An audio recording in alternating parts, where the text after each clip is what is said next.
ક્યારે વિચાર આવ્યો છે કે કોઈ પણ વસ્તુ જે ફેક્ટરીમાં બને છે એની કિંમત નક્કી કઈ રીતે થતી હશે? મતલબ આપણે રોજબરોજ જે પણ વસ્તુઓ વાપરીએ છીએ ને એની પાછળ એક આખી જટિલ ગણતરી છુપાયેલી હોય છે. ચાલો આ સમજવા માટે એક ઉદાહરણ લઈએ. આ જુઓ, એકદમ સાદું દેખાતું તાંબાનું બુશ છે. આપણે એ સમજવાની કોશિશ કરીશું કે આને બનાવવાનો ખર્ચો કઈ રીતે ગણાય છે, એમાં બરાબર શું શું ગણતરીમાં લેવાય છે. હવે પહેલી નજરે તો એવું જ લાગે ને કે આમાં જે તાંબુ વપરાયું બસ એનો જ ખર્ચ હશે. પણ વાર્તા અહીં પૂરી નથી થતી. સાચો ખર્ચ તો આનાથી ઘણો વધારે જટિલ છે.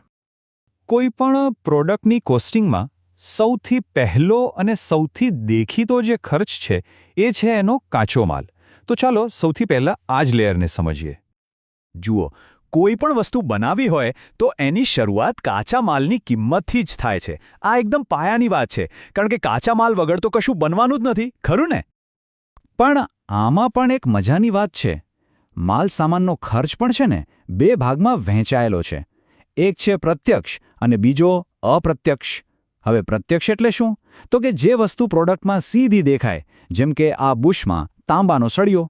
અને અપ્રત્યક્ષ એટલે એ બધી વસ્તુઓ જે બનાવતી વખતે વપરાઈ જાય, જેમ કે મશીનને ઠંડુ રાખવા માટેનું કુલન્ટ. તો આ જે પ્રત્યક્ષ માલ સામાન છે એનો ખર્ચ ગણવો બહુ સહેલો છે. આમ તો એકદમ સીધી સાદી એન્જિનિયરિંગ ગણતરી છે. ખાલી 3 સ્ટેપ છે. પહેલાં તો કેટલો માલ જોઈએ એનું કદ એટલે કે વોલ્યુમ ગણો. પછી એને એની ઘનતાથી ગુણીને વજન કાઢો. અને છેલ્લે એ વજનને બજારના ભાવ સાથે ગુણી નાખો. બસ આવી ગયો ખર્ચ. ઓકે, તો કાચો માલ તો આવી ગયો, પણ એને આ સરસ મજાના બુશમાં ફેરવશે કોણ? અહીંથી શરૂ થાય છે આપણું બીજું લેયર, મજૂરી એટલે કે લેબરનો ખર્ચ. અને જેવું મટીરિયલમાં હતું ને બરાબર એવું જ અહીં પણ છે. મજૂરી ખર્ચ પણ બે ભાગમાં વહેંચાયેલો છે, પ્રત્યક્ષ અને અપ્રત્યક્ષ. જે કારીગર ખરેખર મશીન પર ઊભો રહીને આ બુશ બનાવે છે એનો ખર્ચ એટલે પ્રત્યક્ષ મજૂરી. પણ જે સુપરવાઇઝર એના કામ પર નજર રાખે છે એનો પગાર અપ્રત્યક્ષ મજૂરીમાં ગણાય. આપણા આ તાંબાના બુશને બનાવવા માટે એક કુશળ કારીગરને ઘણી બધી પ્રક્રિયાઓ કરવી પડે છે. પહેલાં તો સળિયો કાપવાનો, પછી એને ગોળ ફેરવીને આકાર આપવાનો એટલે કે ટર્નિંગ, પછી ધાર કાઢવાની, ડ્રિલિંગ કરવાનું, અંદરથી બોરિંગ કરવાનું. એક પછી એક કેટલાય સ્ટેપ્સ હોય છે. અને આના પરથી જ ખ્યાલ આવે કે આ કામમાં કેટલી ચોકસાઈ અને મહેનત લાગે છે. અને હા, આ દરેક કામ પાછળ જે સમય જાય છે એની એક મિનિટની ગણતરી થાય છે અને એ સીધી જ પ્રોડક્ટની અંતિમ કિંમતમાં ઉમેરાય છે. તો અત્યાર સુધી આપણે માલસામાન અને મજૂરીની વાત કરી. પણ શું આટલાથી બધું પતી ગયું? ના, હજી વાર્તામાં એક ટ્વિસ્ટ છે. એક છેલ્લું અદૃશ્ય લેયર પણ છે, જેના પર મોટાભાગે કોઈનું ધ્યાન જ નથી જોતું. આને કહેવાય છે શિરોપરી ખર્ચ, અથવા અંગ્રેજીમાં કહીએ તો ઓવરહેડ એક્સપેન્સ. આ એ બધા જ ખર્ચા છે જે ફેક્ટરીને ફક્ત ચાલુ રાખવા માટે જરૂરી છે. જરા વિચારો, મશીન ચલાવવા માટે વીજળી તો જોઈએ ને. જે જગ્યાએ ફેક્ટરી છે એનું ભાડું પણ ચૂકવવું પડે. મશીન ખરાબ થાય તો એનું સમારકામ, ટેલિફોનના બિલ, આ બધું જ ઓવરહેડમાં આવે. આ ખર્ચા સીધા બુશ સાથે જોડાયેલા નથી, પણ એના વગર બુશ બને પણ નહીં.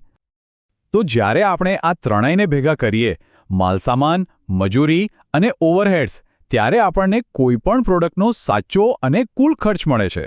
જેમ કે આ ચાર્ટમાં બતાવ્યું છે કે સામાન્ય રીતે આ ત્રણેયનો હિસ્સો કેવો હોઈ શકે. સરસ, તો હવે થિયરી તો સમજાઈ ગઈ. ચલો હવે પ્રેક્ટિકલ ગણતરી જોઈએ.